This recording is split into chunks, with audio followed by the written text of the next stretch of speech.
So I'm going to see if this works for recording how I'm making this carrot soup in case it turns out and I want to do it again. Basically, I have a bunch of carrots that have been cleaned and I'm cutting them into pieces and I'm going to put them in the oven and bake them until they're soft. I'm also going to add garlic on this cookie sheet. Actually, it's a Pampered Chef bread brick thingy.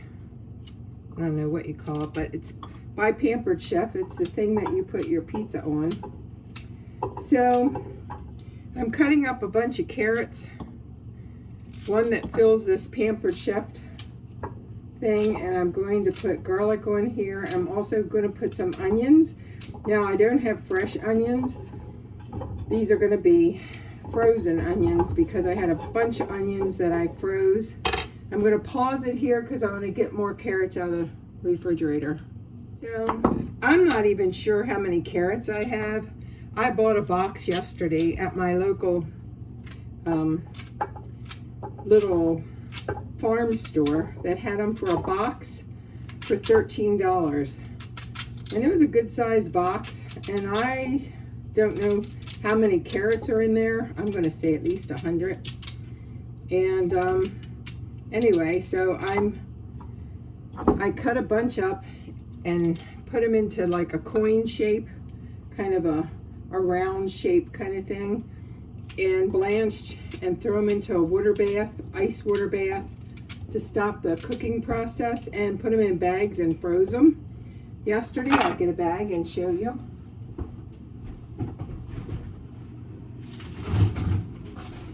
So I had them laying on in the freezer. It's kind of hard to see through all this frost.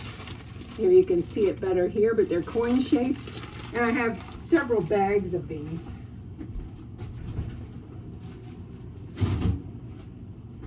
They say when you blanch them, they'll last for a year. So I have some bags that I blanched and some that I'm going to use over the next couple of months with either like beef stews or chicken noodle soup or lentil or pea soups or bean soups. And that way I can just take them out of the bag and throw them into whatever I'm using, and I won't have to do all this cutting that I'm doing now. So once I get all my carrots on here, and I probably have a good dozen carrots on here, and this is a little probably small, although I guess maybe that's the average size of these. Some have been bigger.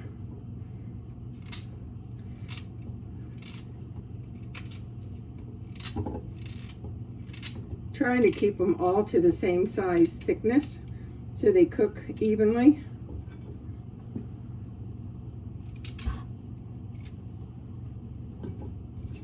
And it would be nice to have them one layer deep, but I don't think I have enough space for as many as I've used.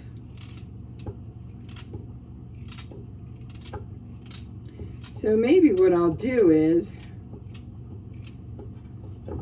I was going to put the carrot, well, I still am going to put the carrots and onions on here.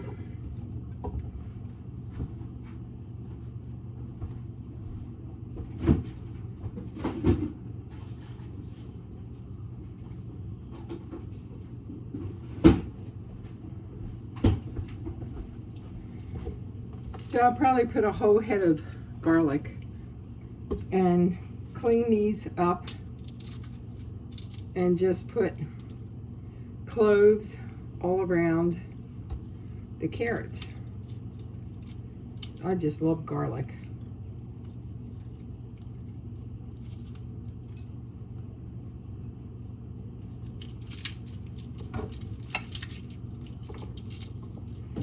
This year I think I planted,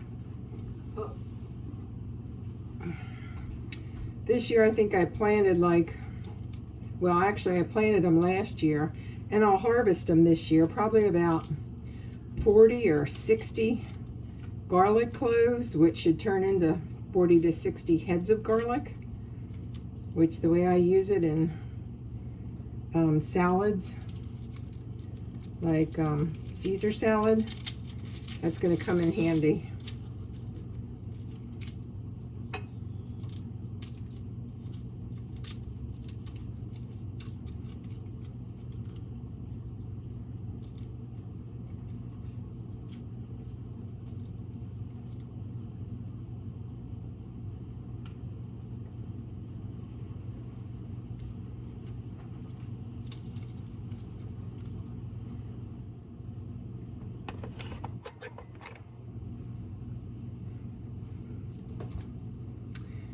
So as I was saying before, I planted probably 30 to 60, I guess, heads of, well, cloves of garlic. And each one of those cloves should make a new bulb. So I should get lots of garlic. Somewhere, I think around July is when I started picking them. Although maybe I'll pick them sooner to see how big they've grown. And of course they have to have the garlic needs that green kind of like onion end stalky thing come up out of the ground. And once it starts to flop over, that's when you know they're pretty much ready to pick. So, and they get that little bumpy thing on the end of it. So that's what I'll be looking for. I've started a lot of stuff early this year in my garden. I'm in Maryland, Zone 7B. And since I had time and some extra money, I bought a greenhouse and put on my front porch and started a lot of seeds myself, which I don't normally do. So that was fun. And I actually put the half of the artichoke plants out in the yard. And I left half in the house in case I lose them because of some frost. Right now, I think it's about 50 or 60. Yesterday, I think it was 70.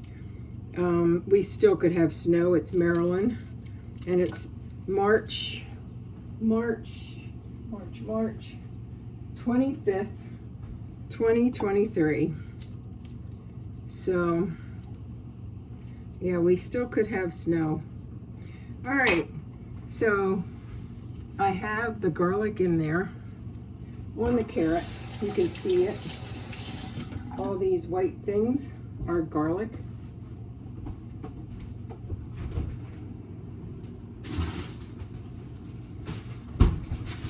Also, what I'm going to put in there, since I don't have raw carrots, I've got frozen carrots. And I did this in November of last year. I just bought a box of onions and sliced them and cleaned them and put them in a bag. So that's going on the top.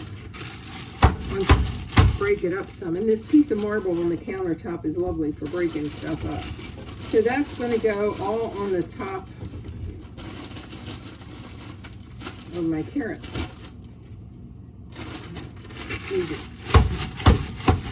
Chop up that piece better.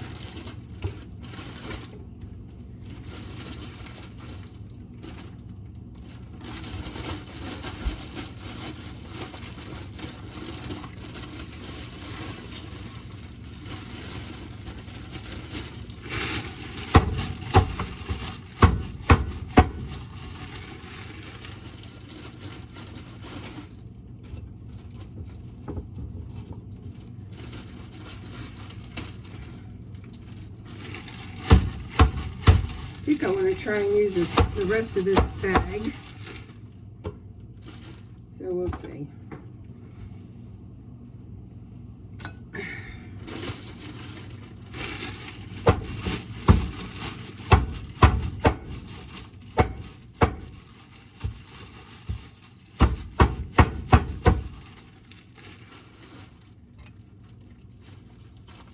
It helps if you have a knife just to pop it in the middle and just like kind of shuck it like an oyster. So that works too. All right. Hopefully that doesn't overflow into the oven and cause a mess. We'll see.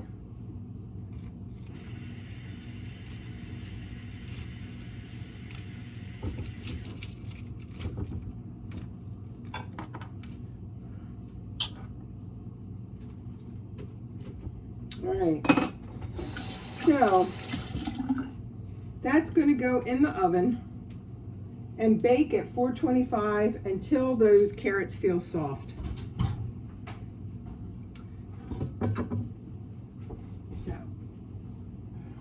and actually, just to ensure I don't mess up the oven, I'm going to put a piece of aluminum foil underneath my pan, which I've never done before, but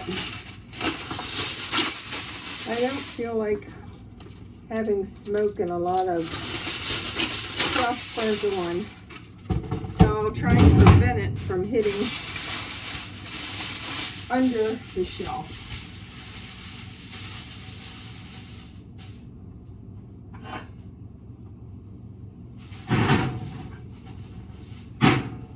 Okay, so let me let you look at that. That's how I have it in the oven to try and prevent any spillage. Thing I forgot to do, and that's add some olive oil. And I love this Dimitri's olive oil, and I don't get any money by anybody for anything. I just love it. And I'm pouring that on here, and that's going to also give it some lovely flavor, and back in she goes.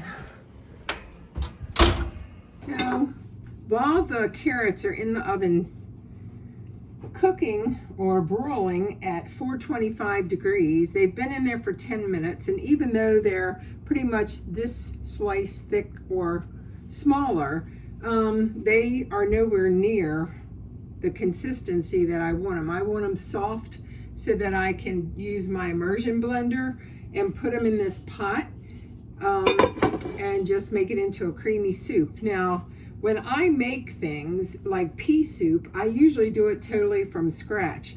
But with this carrot soup, and because I was watching another YouTuber make her carrot soup, she actually made a carrot pea soup, which I do pea soup with carrots, but this is basically all carrots.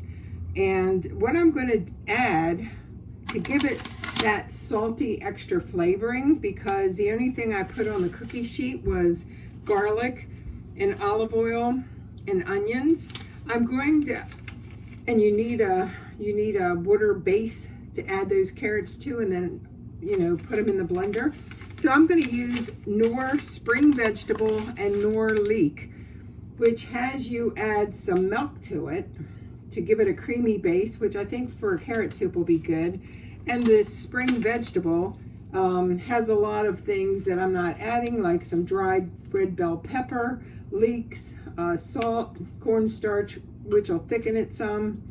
And basically, thankfully, I can read all the ingredients. Onion powder, but I do have onions I'm adding.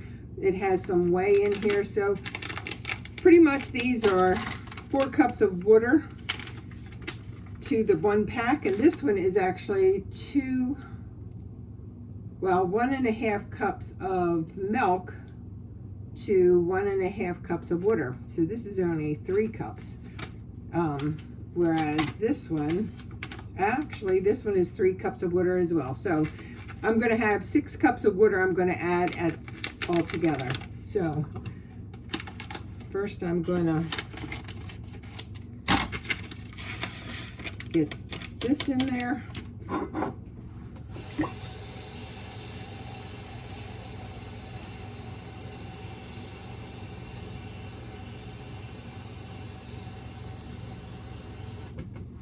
So 3 cups of water in that nice soup mix, and then I'm going to have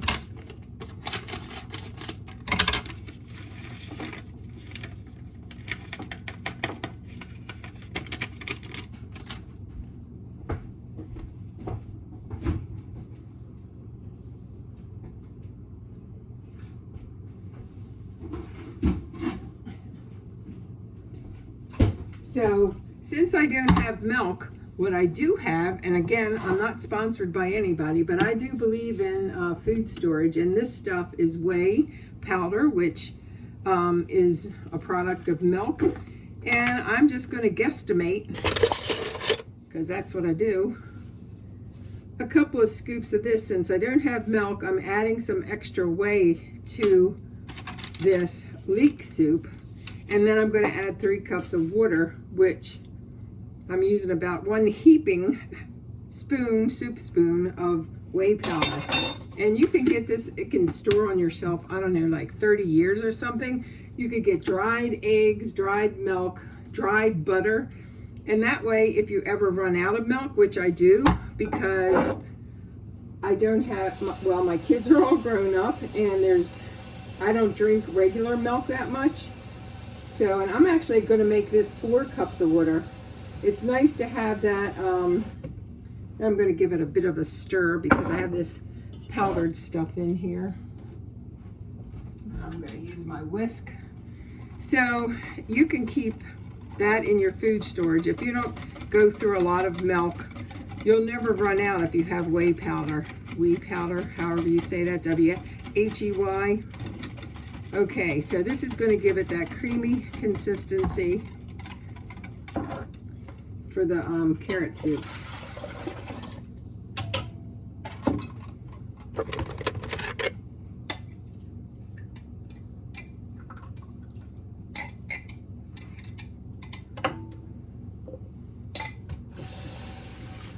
Okay, just swish that around and give it a stir. So I still have my carrots cooking. I've got this nice, a good 7 to 7.5 cups of soup base that I'll add the carrots to. And with all these soup mixes, that'll be plenty of salt in there for me. Plus I put the garlic in, so I could probably add like a bay leaf or something, but I want to keep this pretty much a savory soup versus creamy. Like I've seen some people put cumin in with their pea soup, but I don't want that flavor. I want the red pepper savory kind of flavor. So I'm going to start this on a low heat while the carrots are cooking. Then once the carrots are done, ugh, I love these black wrought iron pans, but boy are they heavy.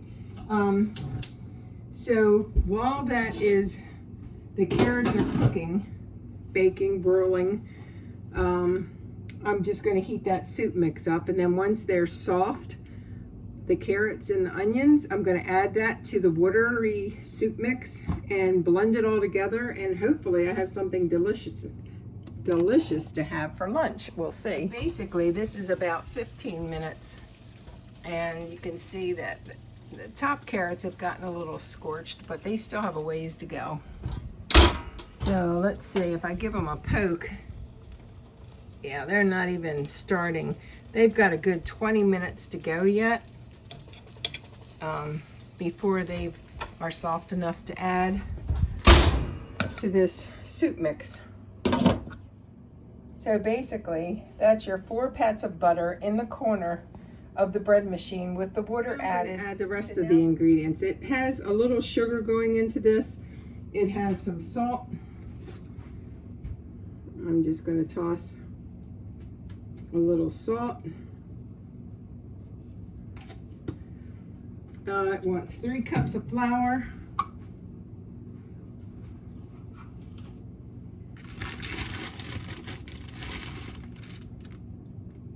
It's 1.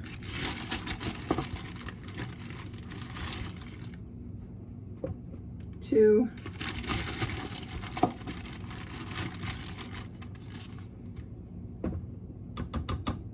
3. And that one was a little short. Add some more. I need to sprinkle in a little bit of sugar.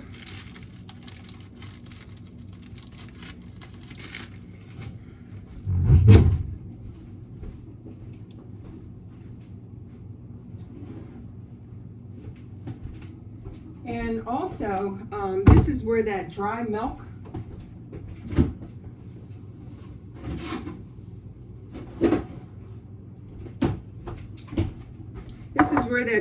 comes in handy.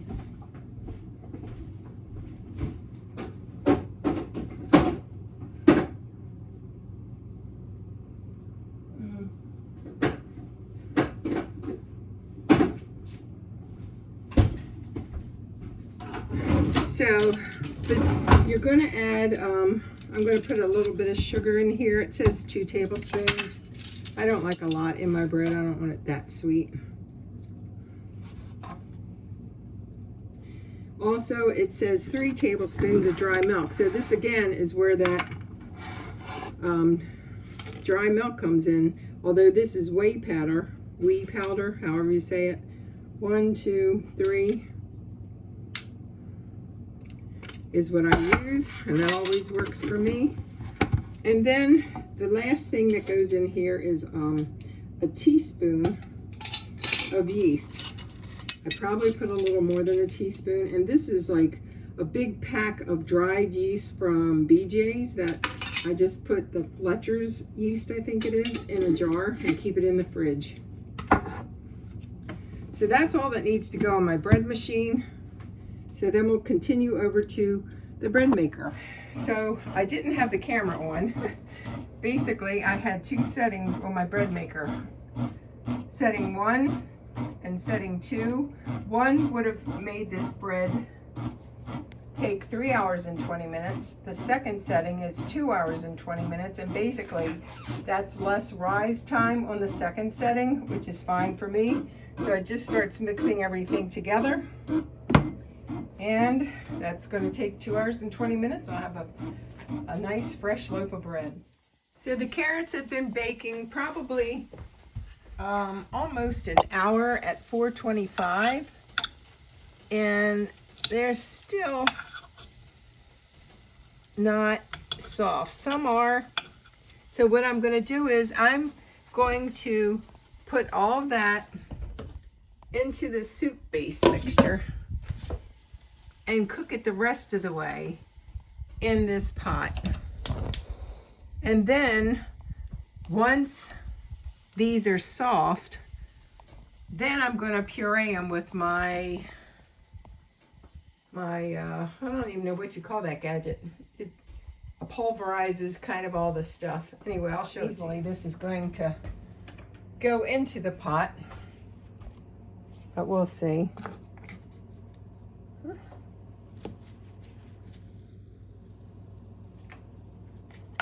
The smell is just amazing.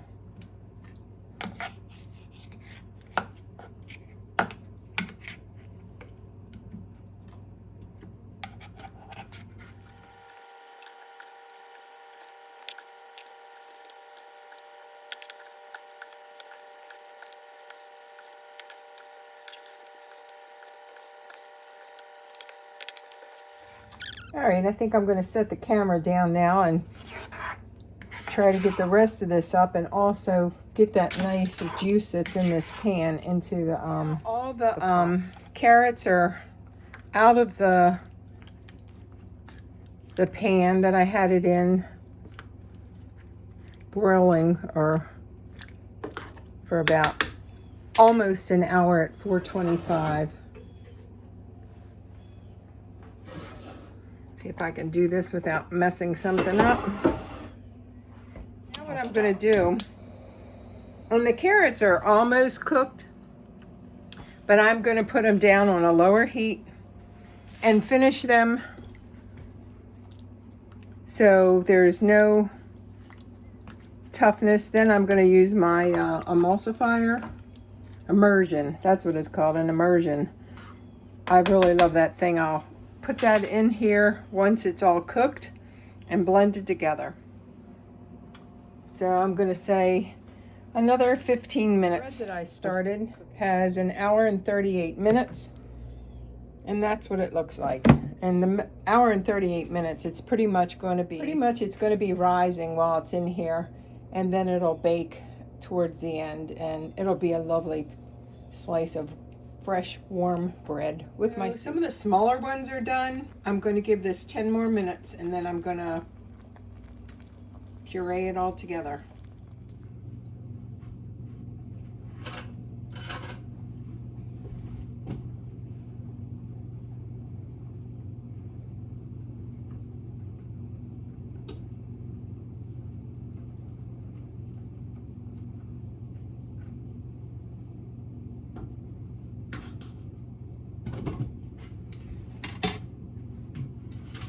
So this is my Cuisinart emulsion blender, and I really love it. So that's what I'm going to use on the soup, and I'm going to bring it over to here so you can somewhat see it.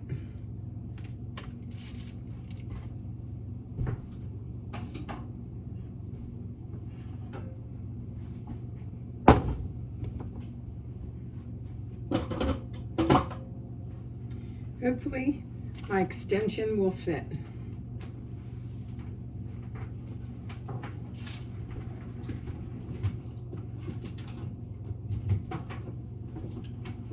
Yep, looks like it will. So let me switch you around.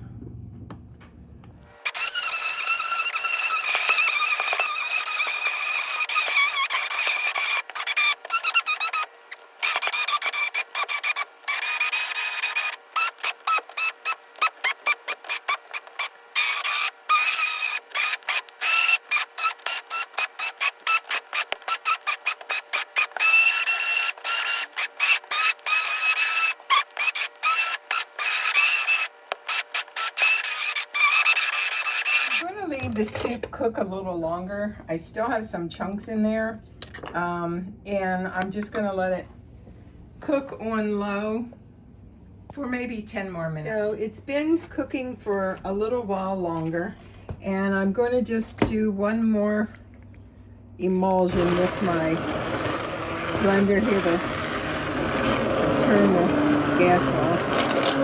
But you can see I still have some chunks in here. And I want to make sure all that's good. I actually ate some chunks and they're soft enough.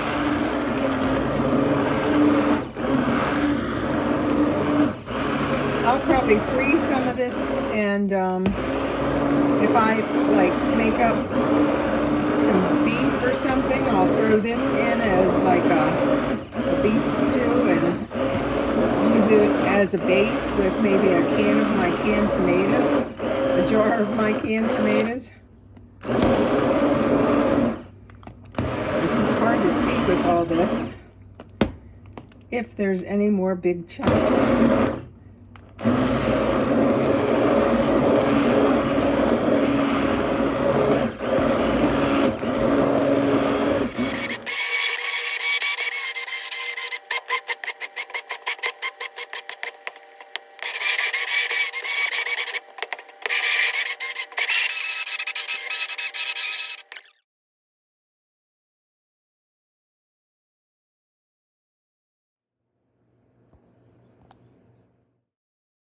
So my bread is finished, and I'm going to take it out of here.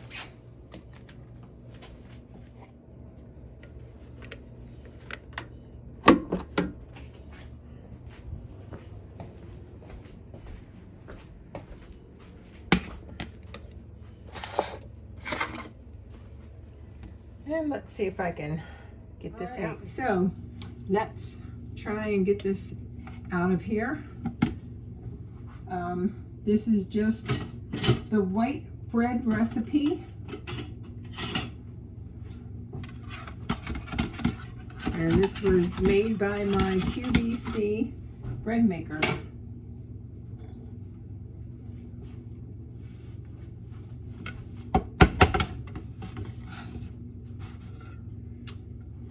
I tell you, it always makes a lovely slice, a lovely bread. You do have to get this little end out of it.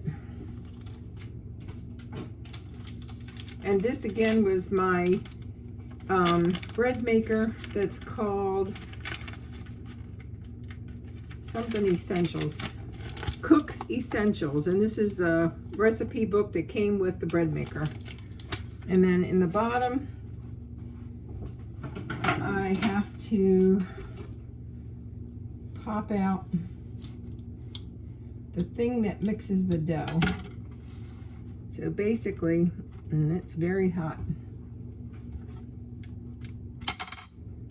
This is the piece that's in the bottom that whooshes around to mix up your dough in your bread maker.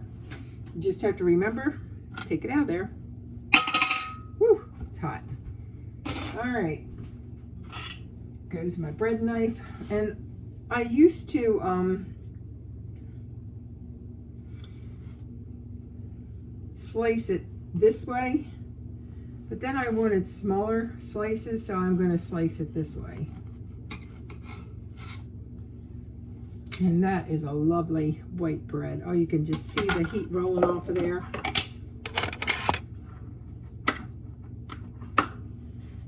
Nice butter on there. And I'll have a little bit of carrot soup with it.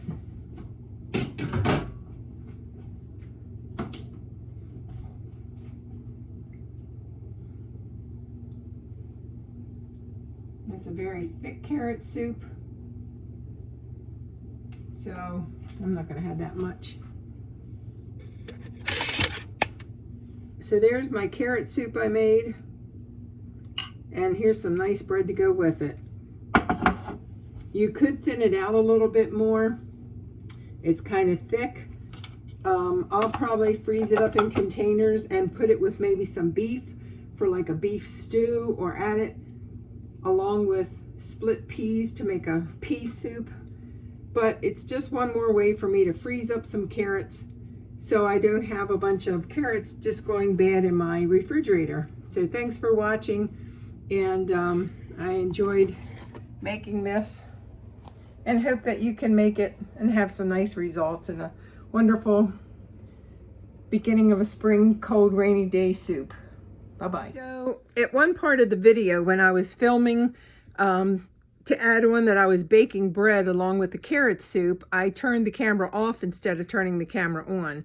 So I think, anyway, so it started with me showing the water in the BreadMaker and the butter on the side. So I'm going to read you the whole recipe, and then I'll also add it in the comments on YouTube. So basically, the basic white bread, you have a cup and 2 tablespoons of water at room temperature, and you put that in the container that mixes the bread from the bread machine. And the bread machine I got from QVC. I don't know if they still sell them because it's been years. It's called Cook's Essential is the name of the BreadMaker. And so I started with a cup and 2 tablespoons of water in the BreadMaker, and then you take pretty much a slab of butter. It says 2 tablespoons plus 1 teaspoon. I just cut a slab, 4 of them, and I put them in the corner, and you just press it so it sticks to the corner of the bread machine. That way the bread doesn't stick. And then it's 2 tablespoons of sugar, a teaspoon and a quarter of salt. I didn't put that much in. 3 cups of bread flour. I use white flour. 3 tablespoons of dry milk. I used whey powder from my Patriot Supply because I get from them, and I buy their whey powder, which comes in a container that I keep in the basement. Once I open it, then I keep it in the refrigerator, but I store it in my basement, so I try to get a little bit of food storage. And then the last thing that goes in the BreadMaker is 1 teaspoon of active dry yeast. And I usually get a big thing of Fleshman's, I think it is, or something like that. Any dry yeast would do. And then you just put the container into the bread machine, and I use the second setting on the menu because the first setting is 3 hours and 20 minutes and the second setting is 2 hours and 20 minutes. So that gives you a longer rise time, which pretty much it comes out the same. It's just 2 hours and 20 minutes is quicker, and once I get bread cooking, I want to eat it fast. So anyway, thank you for watching. I hope if you make the carrot soup, it turns out to your liking. You can always tweak it and add whatever you want. I've seen people make it and can it and have it on their food storage shelf.